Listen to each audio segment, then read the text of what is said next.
Hello everyone. If you like what I'm doing here, please consider subscribing, liking, and commenting. It would really help the channel out quite a bit. Thank you very much. News Radio 78, WBBM, Chicago. The CBS Radio Mystery Theater presents...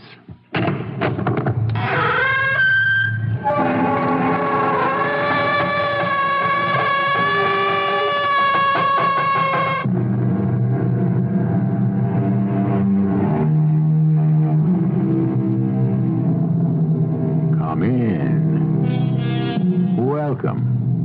I'm E.G. Marshall. If wishes were horses, then beggars might ride, or so says the poet. The problem is that wishes are only wishes, and they form the distance between dream and reality. For most of us, that distance will remain fixed and constant forever. However, there are those people who know how to make horses out of their wishes, and thus ride on to wealth and fame. Now, look, ma'am, the boy was heard to threaten him. I know, Lieutenant. He said he was heard to say, I'll kill you. I'm aware of that. His fingerprints are on the murder weapon. I can't deny that. Well, then why do you insist he's innocent? Why? I'm his mother. That's why.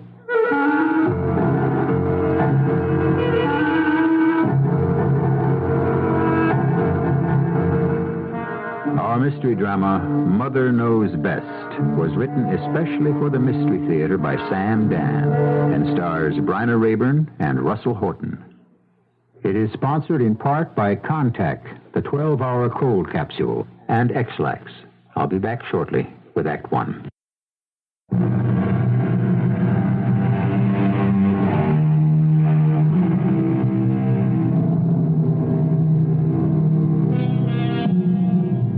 It's a wise child, they say, who knows its own father. To which we might add, it's a wise father who knows his own child. And in these liberated times, what goes for fathers also holds true of mothers. You children of all ages who are listening, what do you know about your parents? And you parents, what do you know about the kids? If everything were completely on the level, would there be any shocks? Good morning, Joey. What do you say, Mom? I say, are you going to look for a job this morning? Well, I'll go through the motions. Now, don't let it get you down. The only thing around is the warehouse. Yeah? $2.50 an hour. Well, maybe if you'd stayed on at college. Yeah, you should go down to the unemployment one day, Mom. You'd see all the guys with their college degrees lining up for their checks. College is like everything else. Well, college is a waste of time if you don't go to class. Hey, I wasn't supposed to go to class. I was there to play football. And I'd be there yet if I hadn't busted up my knee. Yeah, I'm sorry, Joey. But I am gonna make it big someday. Oh, sure you will. Listen, Ma, you got $1,000? $1,000? Yeah, I got a chance to go into something with Ralph and Albie. Who's Ralph and Albie? Two pretty sharp guys. Now, where would I ever get $1,000? Oh, come on, I know you, Ma. You're always putting money aside. Oh, maybe. But it's gone. I don't think I got $100 in the bank. But you've been saving your money for years. Did you ever hear of inflation? I don't make enough to live on. I've been dipping into the savings account. And the well's almost dry. Oh, gee, you never told me. Well, that's why I was hoping you could get a job. Any kind of job for a while. I simply have to raise the $1,000. This thing with Ralph and Albie, what could make us rich? I don't know if I want to be rich. I have enough to pay the bills with a little bit left over. That's good enough for me. Why should it be good enough? I've seen how rich people live. I can imagine. No, you can't imagine. Mom, I was big man on campus. I was all America. All those rich dames. They wouldn't let me alone. Joey, that was the one thing I never approved of. You take what's there while the taking is good. If those are the moral values they teach at college, perhaps it's just as well you no longer... Mom, now, the homes, the cars, the servants, what they eat and drink. Oh, honey, be content with what you have. But I've got nothing. Well, I'm sure you'll find a job. And a nice girl. Yeah, like my old man did. Worked myself to death for peanuts. So your father was a good and decent man. Sure he was. Joey, dear, don't be discontent. I don't want to see you have to work so hard, Oh, Mom. I don't mind. But you deserve more. And you are going to get it. You know, this thing with Ralph and Elby, it's real hot. Yeah. Are they college men, too? Oh, yeah, they went to college. Great guys. Mom, where can I get this $1,000? If only I had it, Joey. I never wanted anything so badly in all my life. You know how badly I need it, Ma? Enough to go see my Uncle Frank. Oh, no. Yeah, that's how badly. Well, he'll throw you out of the house. Mom, he's a businessman. He'll listen to a proposition. Not from you. He'll laugh in your face. Oh, I don't care. Oh, Joey. Don't you have any pride? I can't afford it. No one is that poor. I am. Then get a job. Learn a trade. That's not where the real money is. Ma, where else can I get that money? Well, I don't want you to crawl to your Uncle Frank on your hands and knees. I don't care. I don't care. I'll do anything to get that money. You hear me? Anything. Hi,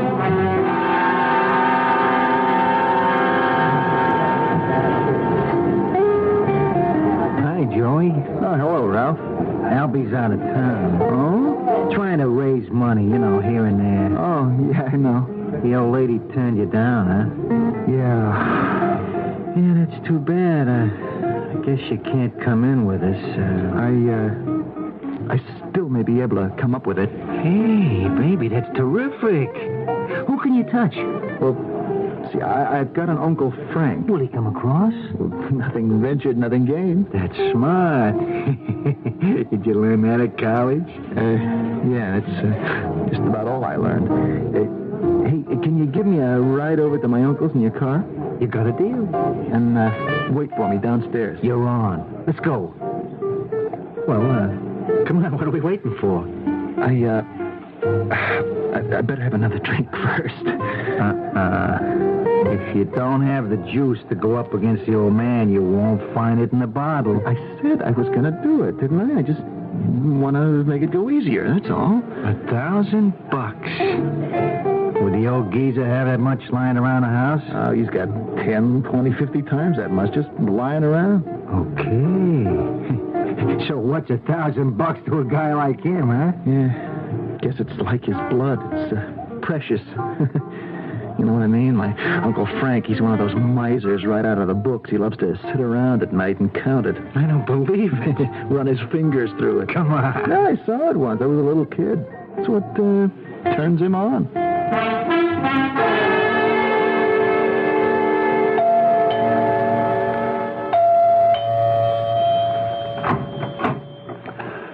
Mr. Joseph Dawson, Jr., I live here. Well, why do you want to know? I'm a police officer. I can tell. It's written all over your face. Yeah, I didn't know it showed. You accustomed to having cops stop by to ask about your son? How do you know he's my son? Well, you're just a bit too old to be his wife, or these days his girlfriend. Oh, what else do you do besides ring people's doorbells and make insulting remarks? My name is Casello, Detective Vito Casello. Yeah? Where's your identification? That's right, you should always ask. My badge, my card with my picture. Now, what do you want? I want to talk to your son. About what? May I come in? Have you got a warrant? A warrant? Yeah, I work in a lawyer's office. I know my rights. You don't need a warrant to talk. I'll make sure that's all you do. Talk. Yes, ma'am. Was your son home last night? Oh, I don't know. I work nights. I came home at about 4 o'clock this morning. And he was in bed, asleep. You said you work in a lawyer's office at night? That's right. Joey, you better get up. Till 4 o'clock in the morning? Well, yes. It must be an interesting job. Joey, you have to come in here. Where was I? Oh, what I do is that the business of the police? It could be. Does Joey have to know? Well, I won't tell him. You see, I told him I'd do typing there. But the truth is I clean the offices. What is it, Ma? A man here wants to see you. A cop. You still haven't told me what this is all about. I will when Joey comes in. Ah, Joey. Oh, who are you? Who am I? I thought you'd never forget me.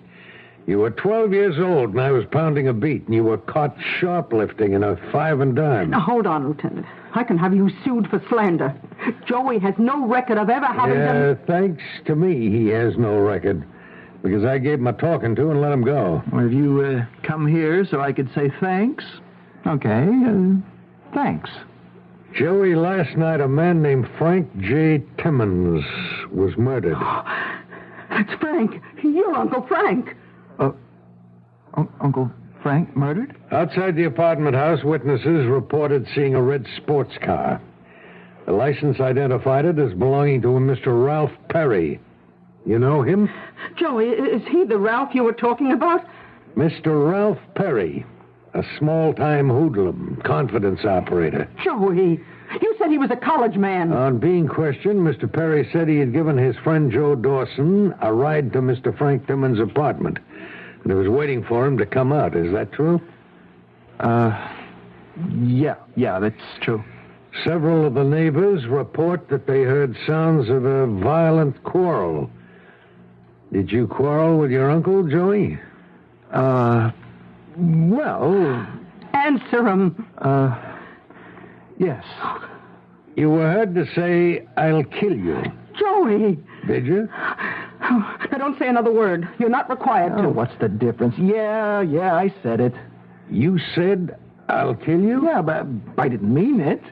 Well, if you didn't mean it, why did you pick up a heavy brass candlestick that was on the table? Joey, that's not true. People heard Mr. Timmons say, "Put down that candlestick, It Joey." can't be true. Is it true? All right. Let me tell you what happened. I went up to ask him to lend me some money. How much? $1,000.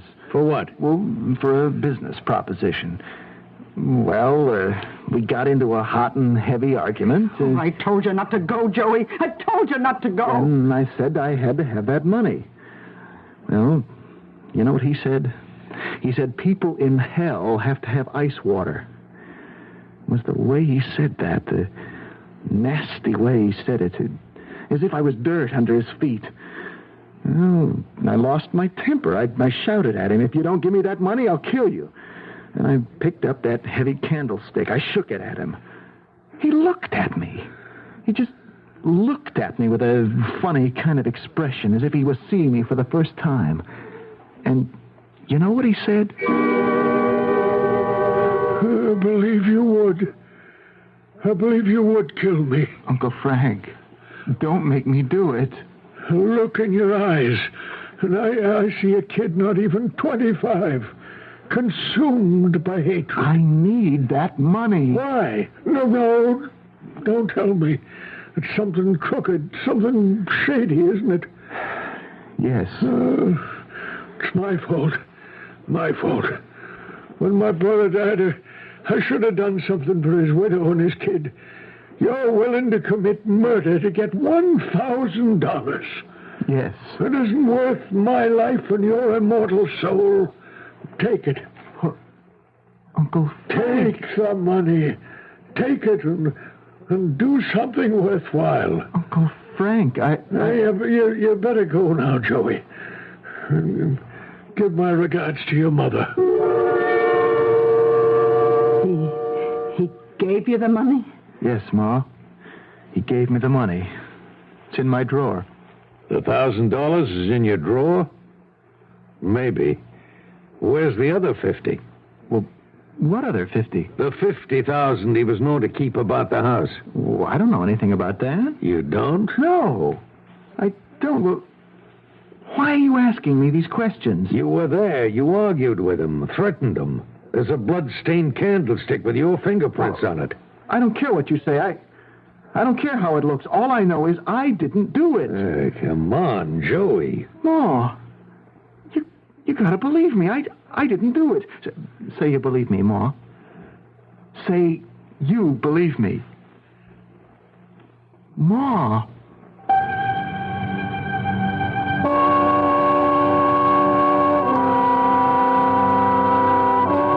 Well, now, thinking ahead, did Joey kill his Uncle Frank, or didn't he? We've given him the world's strongest motive, which is money. We've placed him at the scene of the crime. We've arranged to have him somewhat intoxicated, which would serve to suppress any moral inhibitions. However, if you need more facts before coming to your decision, stand by. Act 2 is chock full of them.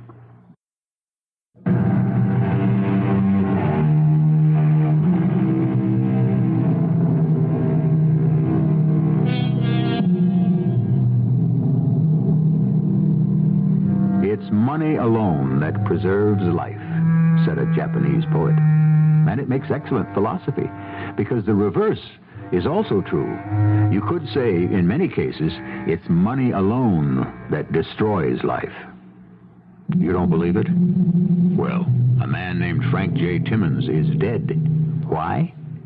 The only reason: somebody wanted his money. Ma, I didn't kill him. I didn't. You have to believe me. You lied to me. I couldn't help it. These friends of yours, Ralph and Albie, they're a couple of hoodlums. Look, Ma, I was only trying For $1,000 filthy dollars, you killed your Uncle Frank. I didn't kill him. I should have known. You said to me, I'll do anything to get that money. Anything. Joey, I think we gotta go down to headquarters. Ma, you gotta help me. Now you want me to help you? Now, after you committed murder? But I didn't do it. Oh, don't lie to me, Joey. It's bad enough as it is. Now or later, Joey. I didn't do it, Lieutenant. Let me help you. Why should you want to help me? I helped you once. You were 12 years old. As it turned out, it didn't do any good. You became a bum anyhow.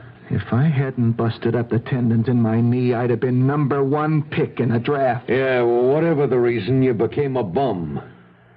Maybe if I help you this time... Help me do what? Get the best deal you can. Cooperate. You could be out of jail in 6 or maybe 7 years. You'll be just about 30. That's time for a whole new life. But you're wrong. Now be smart. Tell me what you did with the other 50,000. What other 50,000?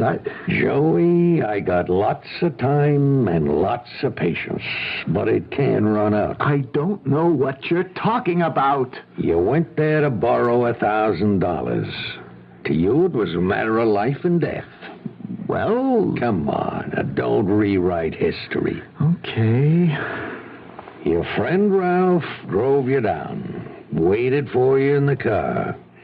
Finally, you came out, and Ralph said... You get the dough? Yeah. Hey, that's great. He popped for the thou, huh? Yeah. Hey, wait till I tell Albie. Don't tell Albie. Huh? I changed my mind about the deal. I don't want any part of it. You gotta be kidding. No, I mean it. Oh, hold on. You said you'd be willing to commit murder for the money. Well, that's right. And now you got it? You want to call it off? Yeah. Well, why? Because I was all ready to commit murder for it. I don't get it. Goodbye, Ralph. Was that the conversation? Yeah. What made you change your mind? The look on my uncle's face. I decided I'd use the money for something worthwhile. I didn't want any part of the confidence scheme of Ralph and Albie's. I decided I would do something worthwhile with my life. Just like that, huh? Yeah, just like that. And what were you going to do? I'll get a job, maybe go back to school. And that's why you changed your mind about the scheme, huh? Yes. Well, now, let me tell you why. You went in there, you were a small-timer. You were looking for $1,000 to buy a piece of small-time con from 2 small-time hustlers. You knocked off your uncle. But I tell you... I'm still telling you.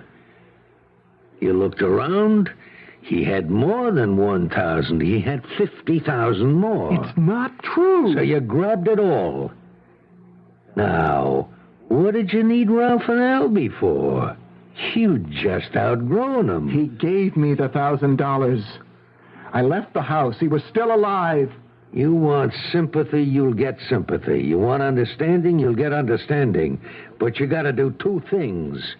First, confess to the murder. And second, give back the 50,000. Why? Why won't you believe me? All right, Joey. Let me know when you're willing to talk. Ma, you have to help me. Help you? How? Don't talk to me as if I was a stranger. I'm sorry. I don't know you. Ma, please. Somebody who could commit a murder in cold blood. He's not my son. I don't know him. Okay. Okay, I'm sorry I bothered you. All you ever wanted was to be a bum. Oh, that's not true. No? Well, if you wanted to make something out of yourself, you could have stayed in college. That's what you think. That's what I know. They'd have had to let you stay in college, even if you were injured and your athletic career was finished. Stay and do what? Stay and go to class. I did stay. Oh, sure. Yeah, and they flunked me out anyhow. Because you didn't study. I couldn't study. And I know why. Do you? Yeah, you were too busy bumming around. Mom, I wanted to study. I just couldn't. What stopped you? I don't know how to study. What do you think? You're kidding? Listen, Mom. No, you listen. Wasn't that why you were going to college? To learn how to study? No, you don't go to college to learn how to study. By the time you go to college, you're supposed to know how to study. Well, maybe if you'd paid attention in high school. How could I pay attention? I was the big sports hero. Nobody told me not to be either. But after the knee injury, what stopped you from studying? It was too late. Oh, it's never too late to learn. I opened plenty of books. The trouble is, I couldn't read them. They weren't printed in English? Oh, you don't even know what I'm talking about. You never asked me how I was doing with my schoolwork, did you? Did you ever ask yourself, what's he learning in school? When does he study? Oh, Joey. Oh, Joey, how could I work in a warehouse after you've been the big man on campus? How can you become nobody? Oh, Joey, I'm sorry. But the fact is, I did become nobody. I was so stupid I let those two punks, Ralph and Albie, sell me a bill of goods. Please, Joey. I guess both of us, we really didn't know the score. Sure, I kept believing I could fool everybody into thinking I did secretarial work. I wanted you to be a football hero. What other way was there for you to make it?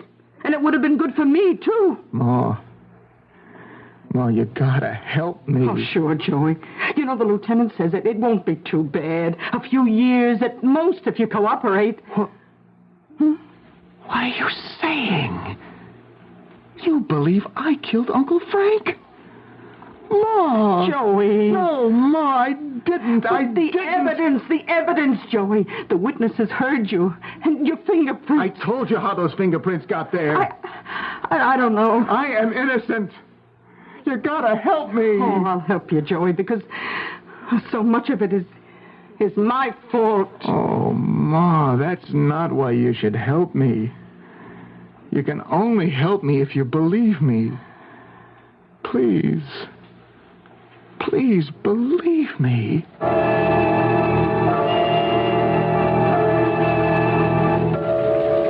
Come in, Mrs. Dawson. Please sit down. Thank you, Lieutenant. You spoke to Joey?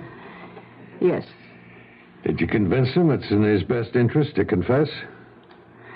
No. You didn't? It's not in his best interest. You know why? He didn't do it. What are you saying? I'm saying he's telling the truth. Oh, now, Mrs. Dawson. I believe him. You're his mother. Which means I know him better than anybody else. Why couldn't it have happened the way he said it did? Oh, now, just a minute. He needed the money. He goes to his uncle. Well, he was desperate. Don't deny that. Oh, he was up against it, sure. He threatened the man. Oh, he admits it. He has no choice. He was overheard. He even picked up the candlestick. You're getting them in deeper and deeper. I'll even say this. He would have killed Frank Timmons. You'd say that? A cold, cruel, heartless man. He could infuriate anybody. Mrs. Dawson, you better not say any more. But at the last split second, Joey stopped himself. Something in the old man's look or the old man's voice, or both, stopped him. I don't think so. I believe my son. I sympathize with you, Mrs. Dawson. I don't need your sympathy. I need your help. Look, I can't even afford a decent lawyer. Oh, sure, I know. The court's going to assign me an attorney. Some kid fresh out of law school or some old hack doing it for the fee. Now, look, you're entitled to competent counsel. Oh, don't tell me what I'm entitled to, because I'm telling you what we're going to get. We're going to get what they give you when you don't have any money. Joey Dawson is going to get written off. He'll get a fair trial. Oh, sure, it'll be fair. But it'll be wrong. Because he shouldn't be on trial at all. He didn't kill Frank Timmons. Frank Timmons is dead. Somebody had to kill him. If not Joey, who? That's what the city pays you to find out.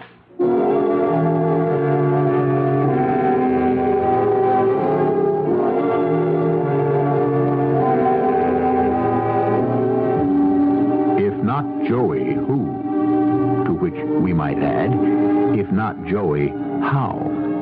Well, so far, all Joey has been able to do is convince his mother of his innocence, which, when you come to think of it, is hardly an earth-shaking event. He'll have to do much better than that in Act 3, because if he doesn't, we'll have to hand him over to the jury.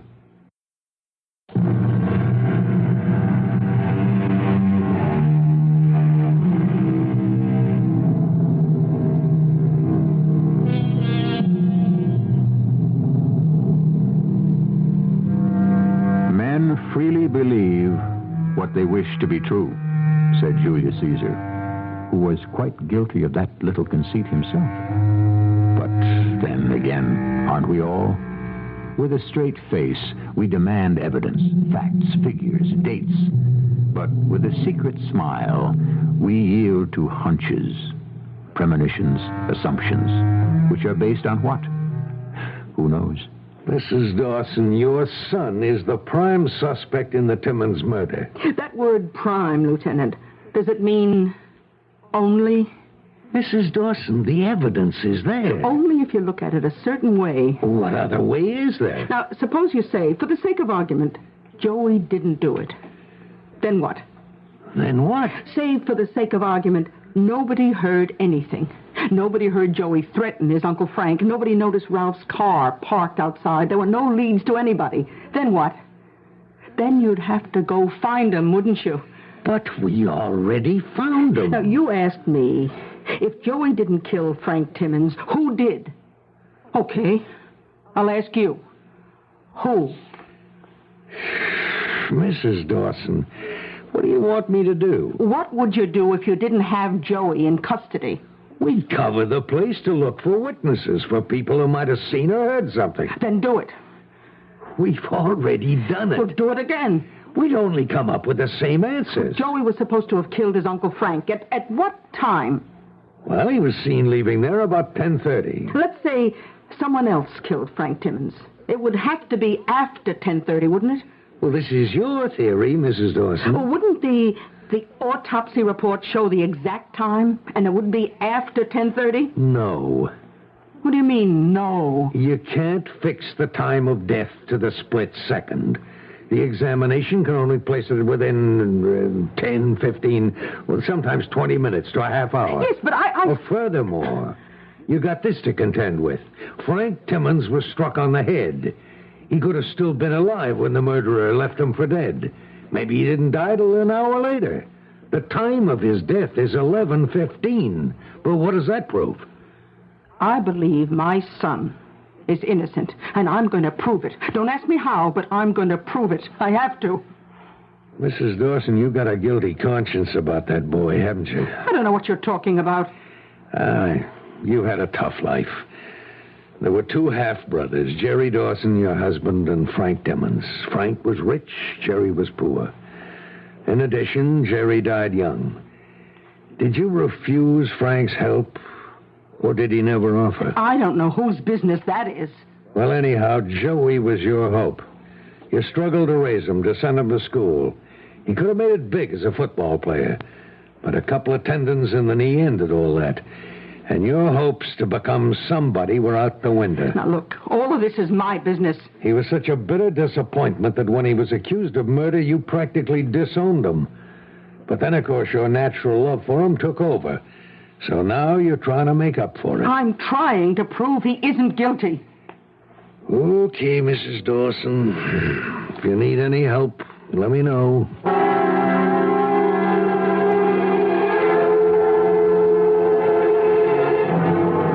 Oh, Ma, what's the use? They don't believe me. Now, you left your uncle's. It was 10:30. Yeah? Where did you go? Home. I went right home, got to bed. And before you went home, you spoke to Ralph. Oh, yeah, okay, I did. And you told him what?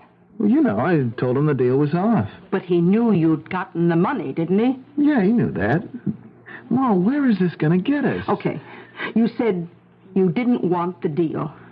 And what did Ralph say? Well, nothing. What could he say? And then what happened? I walked away. And where did he go? I don't know where he went. I do. He went back there, killed your Uncle Frank, and took the rest of the money. Ma, what are you saying? I'm saying the only thing that makes sense. But it can't be proved. You mean it would be too hard to prove?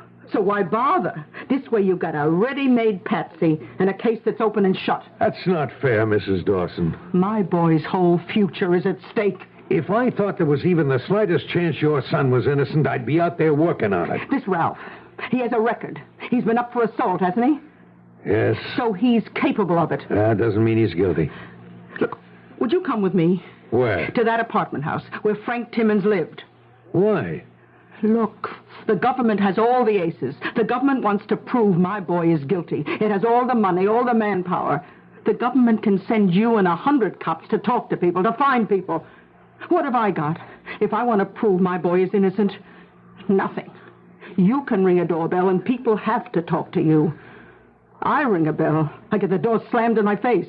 Is that fair? Well, Now, how am I going to find people unless I ring doorbells?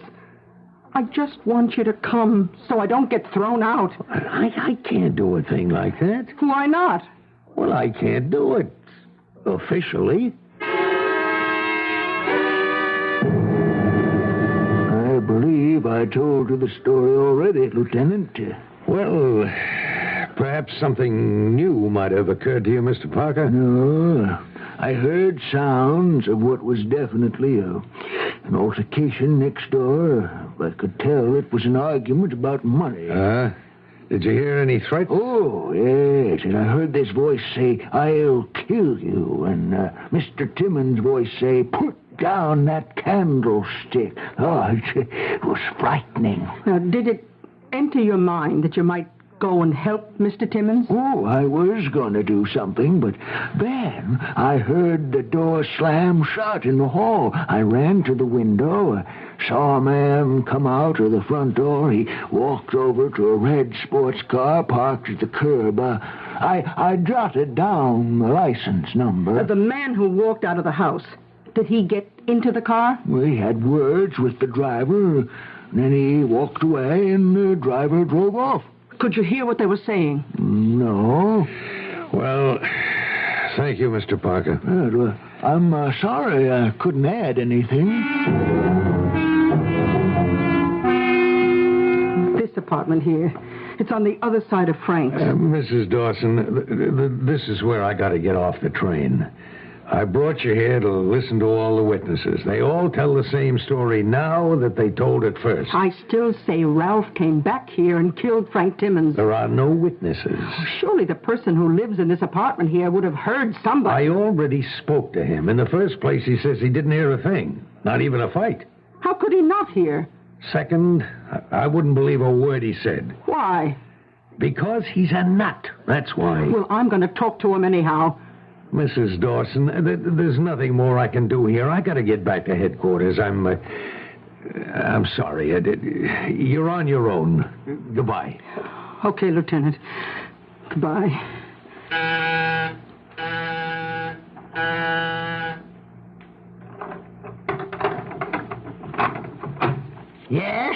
Your name is Mr. Jedwick? Isn't that what it says on the door? Look, could I please talk to you, Mr. Jedwick? Why would you want to talk to me? About what happened here the other night. Did something happen here the other night? Your neighbor, Mr. Timmons, was murdered. Don't know a thing about it. I don't know a thing about it. Now go away. Mr. Jedwick, I'll stand here and ring your bell until you talk to me. I'll stand here forever. Now, you've got to talk to me, Mr. Jedwick. I said I don't know a thing about it. Mr. Jedwick, I know I can't make you talk to me. You bet your life you can't, even if you are a cop. But I'm not a cop. You're not? I'm a mother, and my son is accused of that murder. Then he's a cop. Which cop? The cop that killed Frank Timmons. But my son isn't a cop. He isn't? No. Well, then he didn't kill Mr. Timmons. Are you saying you know who killed Mr. Timmons?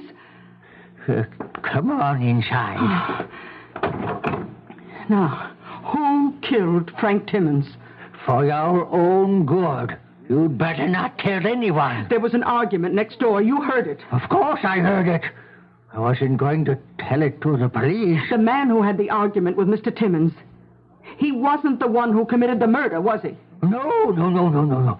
I looked out the window and saw him leave. 20 minutes later, this policeman came back. Did you see him? Oh, no. But this person who came back, how did you know he was a policeman? Well, I heard the bell ring next door. Oh, I said to myself, what is it now? I ran to my own door and I listened. Oh, I could hear it very distinctly. Every word. Yes? I'm a police detective. Oh, well, somebody probably called you because they may have heard sounds of a fight. But it's no problem. You have a nephew, Joseph Dawson? Yes, but he didn't do anything. We've been watching Joe Dawson on suspicion.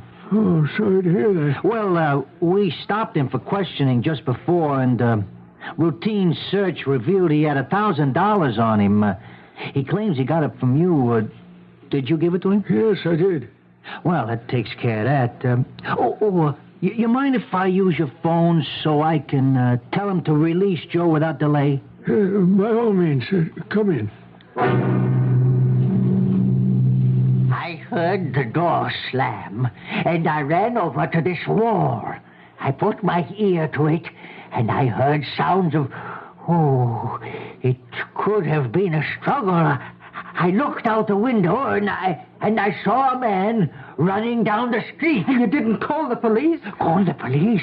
What for? To report a murder? Why, the police had done it themselves. But that man wasn't a police officer. Yes, he was. He had to be. I heard him say so. Mr. Jedwick, would you mind telling this story to a friend of mine? Oh, no.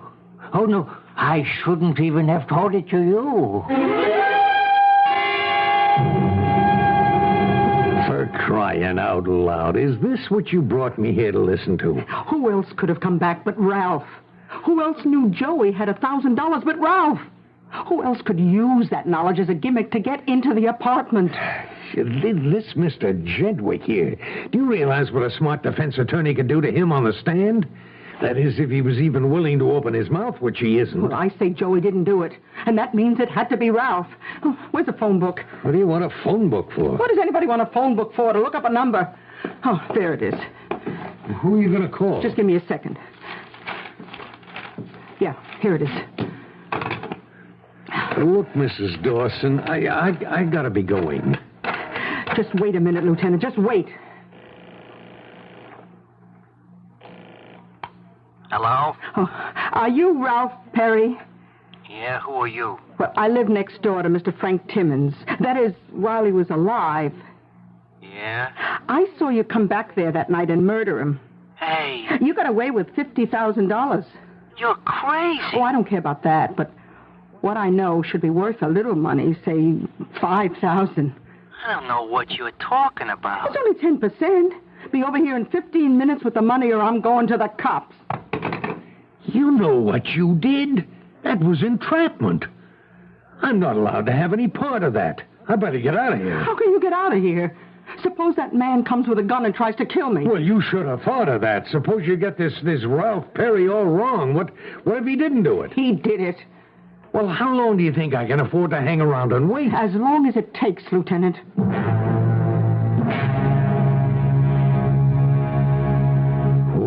Okay, Mrs. Dawson, I'm afraid this has to be it. Oh, you can't leave. It's been 3 hours. Surely, even you have to admit that Ralph Perry, whatever he may be, isn't the murderer. I don't admit anything. Not even the fact that your son is a killer? Don't say that.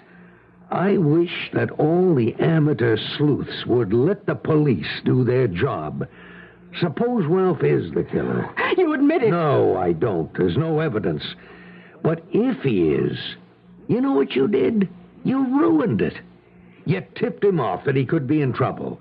Maybe we could have watched him, waited for him to flash a lot of money. You warned him to stay low, to play it cool. I didn't realize. Oh, of course not. And this little trick on the telephone. You think he'd fall for that? He's an experienced crook. Your word against his. He's probably got himself an ironclad alibi. Oh, I'm sorry. It's just so hard to believe that my own son could murder. I have to go now. You don't have to worry about him. He's laughing at you. He figured it as a trap, with the cops waiting to bag him the minute he rings a bell. I said I was sorry. I was desperate. I was willing to try anything. Be quiet. Stand at the side of the door and just reach over and pull it open.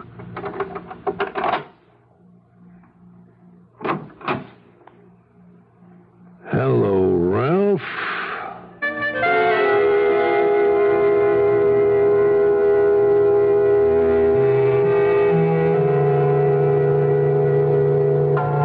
Hello, Ralph. See?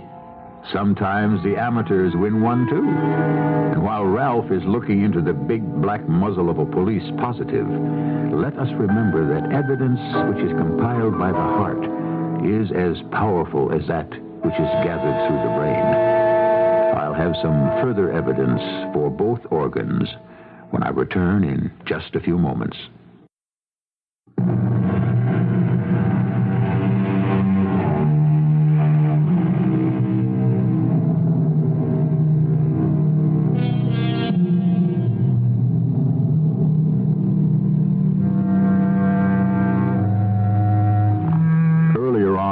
To remark that the greatest motive for murder is money. I'm sure some romantic souls among you will insist that the greatest motive is passion, especially romantic passion.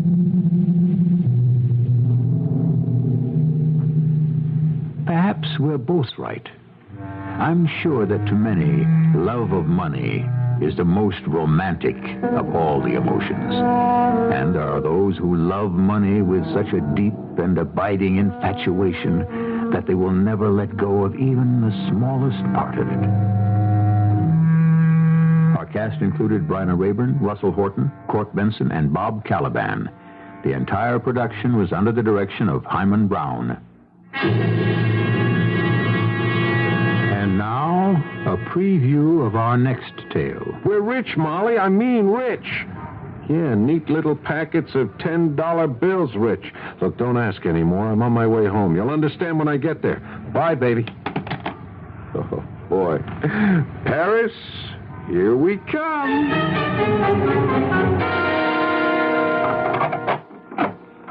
Molly! Molly, I'm home. Harry? Now, what is this? Hey, just look here, Molly. Look at this. Harry! Yeah, that's a trip to Paris and a new taxi cab of my own. I'll start my own fleet. I don't understand. There's not much to understand. I found it on the back seat of the cab. No address, no nothing. We are meant to have this, Molly. Meant to have it? Yep. Oh, but Harry, people don't just go around leaving briefcases full of money. There must be more to it than that. What more do you want? I had a passenger. He got out in a rush. He left the briefcase behind. Radio Mystery Theater was sponsored in part by Buick Motor Division. This is E.G. Marshall inviting you to return to our Mystery Theater for another adventure in the macabre. Until next time, pleasant dreams.